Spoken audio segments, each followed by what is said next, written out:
바이러스 변이와 임상적 의의에 대해서 고려의대 박만성 교수님의 강의를 듣도록 하겠습니다. 박만성 교수님 부탁드립니다. 네, 감사합니다. 오늘 제가 발표할 내용은 오늘 자장에 계신 황우수 교수님께서 말씀해 주신 대로 사스코브2 바이러스의 어떤 유전적 변이 특성과 이 유전적 변이 특성에 의한 어떤 임상적 의미에 대해서 말씀을 드리도록 하겠습니다. 그래서 제가 오늘 아침에 찾아보니까 벌써 이제 코비드-19 이제 확진자 수가 1억 명이 지금 넘었습니다. 그래서 이 바이러스가 지금 계속 새로운 호스트를 만나면서 이런 유전적 변이를 지금 겪고 있습니다. 그래서 현재 이 사스코브2 바이러스의 유전적 특성에 따라서 8개의 다른 클레이드가 지금 유행을 하고 있는 것으로 지금 보고가 되었습니다.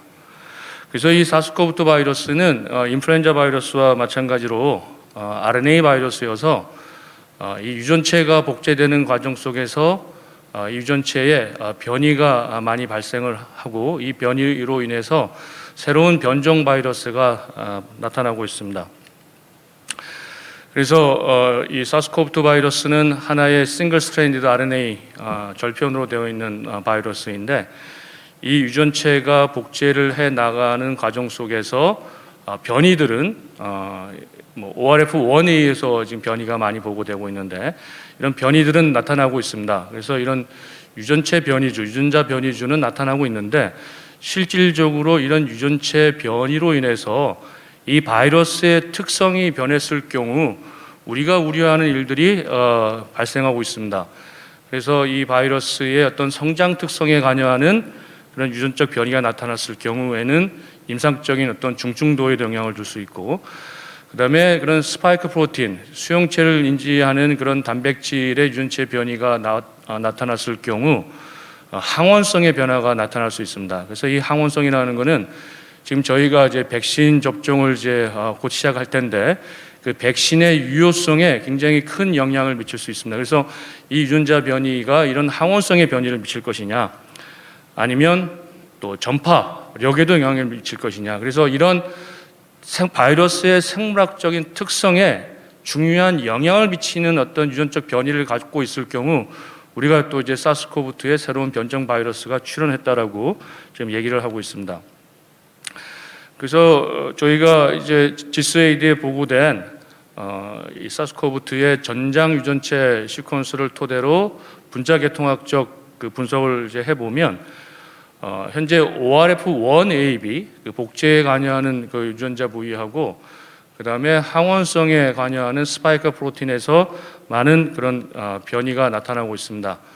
그래서 이 주로 많은 사람들이 이런 변이 중에서도 바이러스의 특성에, 생물학적인 특성에 영향을 주는 어떤 유전적 변이가 선택이 되고 이것이 또 항원성에 영향을 미친다라고 하면 백신의 어떤 유효성에, 효능에 영향을 미칠 것인가에 대해서 많은 관심을 갖고 있습니다.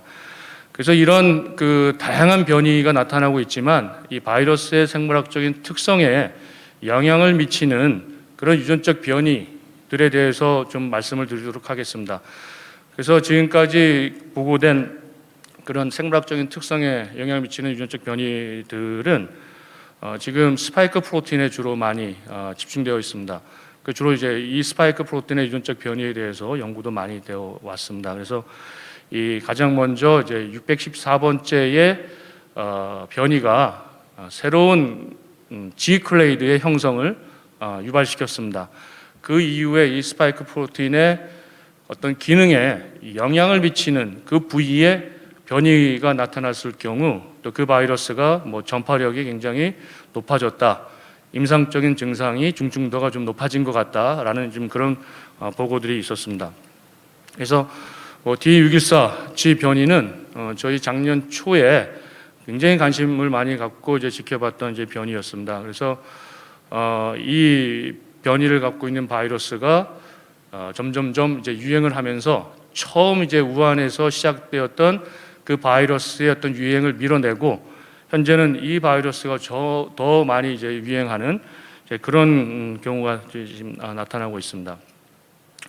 그래서 이 변이를 갖고 있는 바이러스의 성장 특성은 기존의 오리지널 바이러스보다는 더 잘 세포에서, 우리 휴먼 세포에서 더 잘 성장을 하는 것 같다. 그렇게 더 성장을 함으로 인해서 보면 인체의 더 병원성을 또 높이는 것 같다라는 이제 보고가 있었습니다. 그런데 다행스럽게도 이 변이를 갖고 있을 경우 항원성에는 큰 영향이 없었습니다.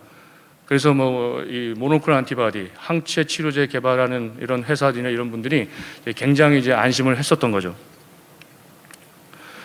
그리고 나서 이제 그 네덜란드하고 덴마크에 이제 새로운 그 변이를 갖고 있는 바이러스가 나타나는데 이게 주로 그 밍크에서 이제 나타났다. 이제 이런 보고들이 있었습니다. 그래서 우리 이 바이러스가 우리 휴먼 인체에 들어와서 새로운 호스트를 만나면서 그 복제하는 과정 중에서도 변이주가 생길 수 있지만 이 밍크에서도 이 바이러스가 복제를 하는 과정 속에서 변이가 나타날 경우 그 밍크에서 발생된 변이주 바이러스가 우리 인체에 들어올 경우 또 새로운 양상을 유발을 할 수 있습니다. 그래서 이런 이제 밍크, 새로운 또 다른 동물 숙주에 대한 영향에 대해서도 지금 연구자들이 고민을 하기 시작했습니다. 그리고 이제 영국 변이주 그 이후에 지금 저희가 이제 변이주 하면 뭐 영국 변이주, 남아공 변이주, 브라질 변이주 얘기를 하고 있는데 그 중에 하나가 이제 영국 변이주입니다. 그래서 영국 변이주인 이 변이주는 스파이크 프로틴의 501번째의 이제 변이가 온 겁니다. 그래서 이 변이를 갖고 있는 바이러스가 이제 점점 더 많이 유행을 하기 이제 시작을 했습니다. 그래서 이 유전자 변이는 우리가 이 바이러스가 세포 내로 들어갈 때 그 수용체를 인지해서 들어갑니다. 그래서 굉장히 이 수용체를 인지하는 부위는 바이러스의 생존에 굉장히 중요한 영향을 미칠 수 있는 부위입니다. 그래서 그 6개의 아미노산이 굉장히 그런 중요한 역할을 한다고 알려져 있었는데 그 중에 한 부위에 이제 변이가 온 거죠. 그래서 이 변이를 갖고 있는 바이러스는 굉장히 수용체와의 어떤 결합력이 증가가 되더라. 그러니까 훨씬 더 예를 들어서 이제 결합력이 좋다 보니까 바이러스 양이 적게 들어와도 더 많은 어떤 복제를 이제 이니시에이션 할 수 있는 어떤 그런 양상을 만들어낼 수 있습니다. 그리고 또 이제 스파이크 프로틴의 일부 부위에서도 이제 딜리션, 아미노산이 아예 없어진 이런 경우도 있었는데 이거는 이제 우리가 바이러스가 들어와서 우리 몸에 이 바이러스를 억제하려고 하는 어떤 이뮤니 리스폰스, 면역 기능이 이제 활성화가 되는데 그런 면역 반응을 회피하는 어떤 능력을 얘가 나타낼 수도 있을 것 같다라는 또 그런 추정을 또 했습니다. 그다음에 또 이 영국 변이주는 이 스파이크 프로틴이 바이러스가 새롭게 새로운 자기 자손 바이러스를 만들어내려고 그러면 이 스파이크 프로틴이 2개의 조각으로 나뉘어져야 됩니다. 그래서 그 조각으로 나누어지는 부위도 굉장히 바이러스 그 생존에 중요한 부위인데 그 부위에 이제 또 영향을 주는 이제 변이가 생겼던 거죠. 그래서 이 영국 변이주를 지금 굉장히 지금 주의 깊게 감시를 하고 있는 상황입니다. 그다음에 또 이제 사우스 아프리카에서는 아까 제가 말씀드렸던 그 리셉터 바인딩 그 부위의 그 변이 이외에 또 다른 변이를 갖는 그런 이제 바이러스가 인체에 이제 감염이 되어서 이 사우스 아프리카에서는 이 바이러스가 굉장히 많이 유행하는 그런 양상이 보고가 되었습니다. 그래서 지금 이 사우스 아프리카에서 유행했던 이 변이주는 아까 영국 변이주가 갖고 있던 그 변이 이외에 또 다른 변이를 갖고 있습니다. 그래서 뭐 484번, 417번, 501번 이외에 이런 변이를 갖고 있는데 이런 것들이 바이러스의 스파이크 프로틴, 그 수용체를 인지해서 들어가는 그 단백질의 어떤 구조에 영향을 줄 수 있는 어떤 변이이다. 그러다 보니까 이 바이러스의 어떤 생물학적인 특성에 영향을 미칠 수 있다. 그래서 이런 변이를 갖는 바이러스는 기존에 어떤 이 바이러스의 증식을 억제시키려고 이제 발생이 됐던 유도가 되었던 그 면역 반응을 회피하는 어떤 그런 능력을 가질 수 있지 않을까 이렇게 우려를 했습니다. 그다음에 나이지리아에서도 마찬가지로 이런 다양한 변이를 갖는 변이주가 나타났다는 보고가 있었고, 그다음에 이제 브라질에서도 마찬가지입니다. 그래서 브라질에는 영국 변이주, 남아공 변이주가 갖고 있는 변이주 이외에 또 다른 변이를 갖는 그런 바이러스가 이 북부 브라질 지역에서 이제 유행을 지금 하고 있습니다. 그래서 이런 변이가 이 사스코브2 바이러스에 굉장히 어떤 그 생물학적인 특성에 영향을 미치는 어떤 변이이다. 그래서 트랜스미서빌리티, 전파력에도 영향을 미쳐서 그 지역에서 아주 폭발적으로 이 바이러스가 유행하는 양상이 나타나는 것 같다. 그리고 이 변이주 같은 경우에는 기존의 어떤 예를 들어서 백신을 접종받음으로 인해서 우리 몸에 형성되었던 어떤 면역 반응을 회피할 수 있기 때문에 백신 접종자나 아니면 기존에 이 바이러스에 감염되어서 회복했던 환자들이 다시 또 이런 그 변이주에 감염될 수 있는 어떤 그런 가능성이 이제 있다, 우려가 된다라고 지금 얘기들을 하고 있습니다.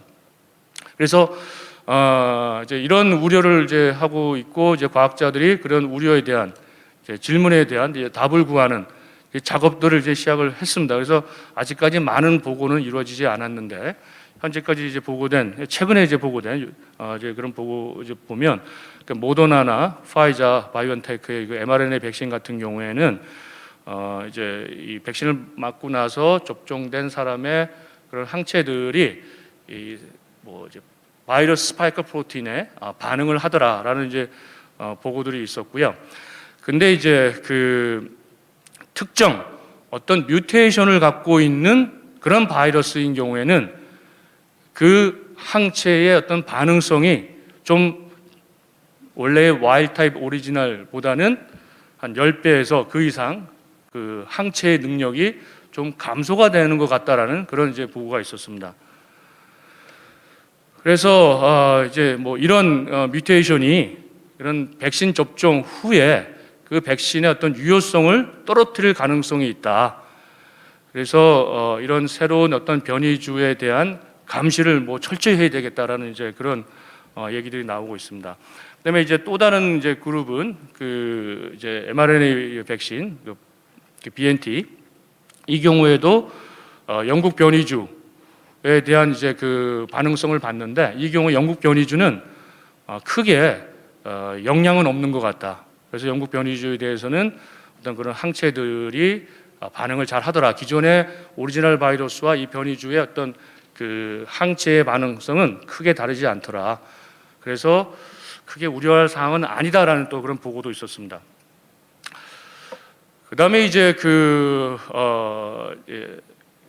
남아공 변이주에 대한 이 최근 또 보고가 있었는데, 남아공 변이주는 이제 그 이 사스코브2 바이러스에 감염되고 나서 이제 감염된 환자들, 이제 확진자들이 이제 회복된 이후에 중화능 바이러스의 복제를 억제하는 능력을 갖는 그 중화 항체가 굉장히 높은 그룹, 그다음에 낮은 그룹에 대해서 이런 변이주에 대해서 어떤 그 중화능 분석을 해봤더니 이 리스트 수용체를 인식하는 부위에 변이가 온 이 변이주인 경우에는 약 27%의 어떤 그 샘플이 중화능이 완전히 소실되더라. 근데 23%의 또 샘플은 중화능이 활성 유지가 되는데, 그 경우에는 이 그 중화능이 굉장히 높은 항체가를 갖고 있는 경우, 이 경우에는 이 변이주에도 어느 정도 이제 그 반응을 나타내더라. 그렇지만 또 다른 어떤 뮤테이션을 갖고 있는 경우에는 굉장히 중화능이 높더라도 아주 이제 일부만이 그 이제 반응을 나타내더라. 그래서 좀 이 남아공 변이주에 대한 이 백신의 어떤 그 유효성에 대한 좀 우려가 지금 현재 있는 상황입니다. 그리고 이제 저희가 이제 제가 오늘은 이제 변이주에 대한 얘기인데, 그래서 이런 변이주가 아까 제가 밍크도 새로운 변이주를 발생시키는 숙주가 될 수 있지만, 현재 우리 이 인체에서도요, 이 이뮤노컴프로마이즈드 페이션 환자들이 굉장히 오랜 기간 바이러스를 방출을 하는 이런 보고들이 지금 있습니다. 그래서 이런 환자들이 오랜 기간 다른 환자들보다 바이러스를 훨씬 더 복제를 오랜 기간 해내다 보니까 이런 환자들한테서 다양한 변이주가 나타나고 있다는 보고들이 있습니다. 그래서 이런 환자들, 아주 오랜 기간 바이러스를 감염력 있는 바이러스를 방출하는 이뮤노컴프로마이즈 페이션트들을 또 좀 더 적극적으로 좀 관리를 해야 된다라는 어떤 그런 보고들이 있어서 오늘 이제 그 얘기를 좀 제가 좀 정리했는데, 이게 지금 제가 시간이 없어서 이걸 그냥 넘기도록 하겠습니다. 그래서 한 4건의 보고가 있습니다. 그래서 아마 우리나라에도 이런 케이스가 있는데 아직까지 저도 이거는 좀 퍼블리시된 내용이 아니어서 오늘은 좀 보고를 제가 하지는 않겠습니다. 그래서 이런 그 이뮤노컴프로마이즈 페이션트인 경우에는 뭐 특정 이제 변이가 나타나더라는 이제 보고가 있는데, 이게 뒤로 안 넘어가네요. 이게 제가 죄송합니다. 그래서 우리나라의 상황을 보면 저희 실험실에서의 어떤 상황입니다. 저희 실험실이 뭐 일부 제한적으로 민간 이제 임상 의사 선생님들하고 이제 공동 연구를 통해서 그 환자에서 바이러스를 분리하고 NGS 통해서 시퀀스를 확보했더니, 현재 저희 실험실에서는 이런 GH 클레이드만 지금 거의 도미넌트하게 우리나라에 분포하고 있다는 이제 결과가 좀 나와 있는데, 이건 아마 질병관리청이 훨씬 더 많은 정보를 갖고 있기 때문에 저보다는 더 많은 더 정확한 정보를 말씀드릴 수 있을 것 같고요. 저희의 실험실에서 어떤 제한적 결과로는 지금 GH 클레이드가 더 유행을 하고 있고, 그다음에 이 저희가 그 환자 혈청하고 이 바이러스 간의 어떤 그런 항원성의 차이가 얼마나 나타나는지 이제 분석을 해봤더니, 이 GH 클레이드는 다른 클레이드보다 더 항원적으로 오리지널 바이러스와는 좀 거리가 있다. 이런 결과를 저희가 좀 더 얻었습니다. 그래서 지금 그 항원적 어떤 그 차이가 저희가 계산한 거에 의하면 약 2.2폴드. 그래서 저희가 이 백신과 유행주 간의 그 항원적 차이가 4배 이상이 되면 백신주를 이제 교체를 하거든요. 근데 아직까지 우리나라에서 제가 실험실에서 제한적으로 조사한 바에 의하면 아직까지 그 4배 이상의 차이는 나지 않는 것 같다. 아직까지 그래서 우리나라에서는 이런 우려할 만한 사항은 나타나지 않지만, 앞으로 굉장히 관심을 갖고 이런 유전체 특성 분석, 바이러스 특성 분석을 우리가 해야지, 지속적으로 해야지 이런 사람 유해도에 대한 어떤 레벨을 평가하고 이 과학적 근거로 이런 백신 정책을 결정하는 어떤 이런 거로 활용할 수 있다. 그래서 좀 제발 좀 이런 기초 연구에 정부도 이제부터는 관심을 갖고 좀 지원을 해줬으면 좋겠다는 걸로 오늘 발표를 마치도록 하겠습니다. 네, 감사합니다. 박만선 교수님이 현재 전 세계적으로 유행하는 변이주들의 특성, 그다음에 그 중에서 특히 이제 남아공 변이주는 백신에 영향을 미칠 가능성이 있다라는 것과 함께 앞으로의 이런 거에 대한 연구 기반을 위해서 지원이 좀 필요하겠다라는 내용으로 정리를 잘 해주셨습니다.